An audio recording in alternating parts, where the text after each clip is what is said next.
Hello everyone, welcome to my YouTube channel. इस video में हम नीट यूजी 2025 की जो काउंसलिंग है उसके बारे में बात करने वाले हैं। तो जो भी स्टूडेंट पर्सनलाइज काउंसलिंग ज्वाइन करना चाहते हैं, पेड काउंसलिंग ज्वाइन करना चाहते हैं, वो 7340185807 पर कांटेक्ट कर सकते हैं।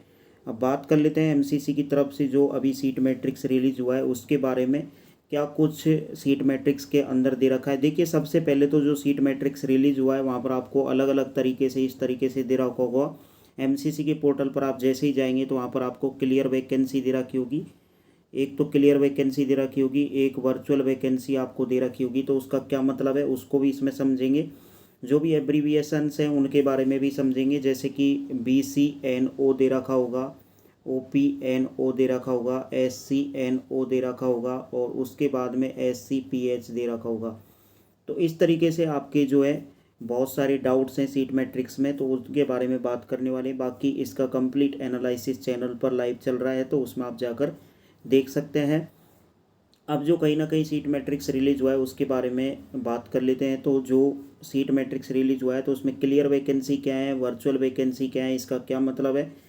तो देखिए, क्लियर वैकेंसी का मतलब यदि आप सीधे सीधे देखते हैं तो पूरी तरीके से जो सीट आपकी वैकेंट है, यानी कि राउंड 1 में सारी सीटें अलॉट करी गई थी, बट अलॉट होने के बाद में जो कैंडिडेट जिन्होंने ज्वाइन नहीं की और वो पूरी तरीके से खाली है तो उसको बोलेंगे क्लियर वैकेंसी। उसके बाद में एक टर्म्स आती है कि वर्चुअल वैकेंसी क्या है। तो वर्चुअल वैकेंसी का मतलब यहाँ पर आपको सीधे सीधे देखने को मिलता है कि जो भी राउंड 1 के अंदर स्टूडेंट है उसको सीट मिल चुकी है और उस कैंडिडेट ने उस सीट को ज्वाइन किया हुआ है, बट फ्यूचर में वो किसी दूसरे कैंडिडेट को वो सीट जा सकती है। मान लीजिए कोई कैंडिडेट को राउंड 1 में कॉलेज मिला, उसने उसको ज्वाइन कर लिया, राउंड 2 के अंदर उसको दूसरी कॉलेज मिलेगी, तो फिर वो सीट जो पहले मिली हुई सीट है वो दूसरे कैंडिडेट को चली जाएगी, यानी कि इन फ्यूचर दूसरे को जा रही है। तो इसको अपन वर्चुअल वैकेंसी में कंसिडर करते हैं। तो इस तरीके से आपको क्लियर वैकेंसी की सीटें दे रखी होंगी, वर्चुअल वैकेंसी की सीटें दे रखी होंगी।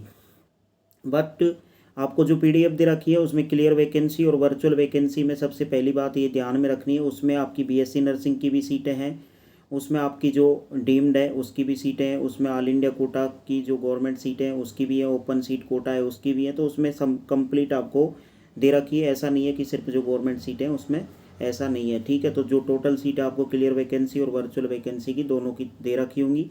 उसके बाद में आपका जो यहाँ पर जो BCNO, OPNO, SCNO और SCPH, यहाँ पर इसका मतलब क्या है।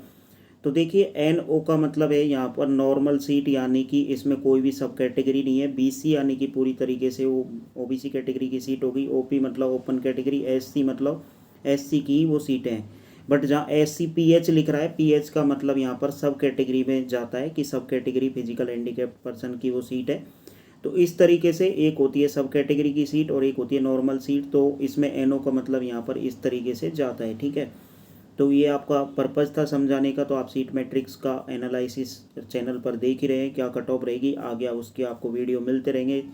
बस इतना ही इस वीडियो में। बाकी यहाँ पर आप जो कैलकुलेशन कर रहे हैं सीटों की उसके अकॉर्डिंग करें। जैसे कि ऑल इंडिया कोटा दे रखा है तो इसका मतलब गवर्नमेंट सीट है।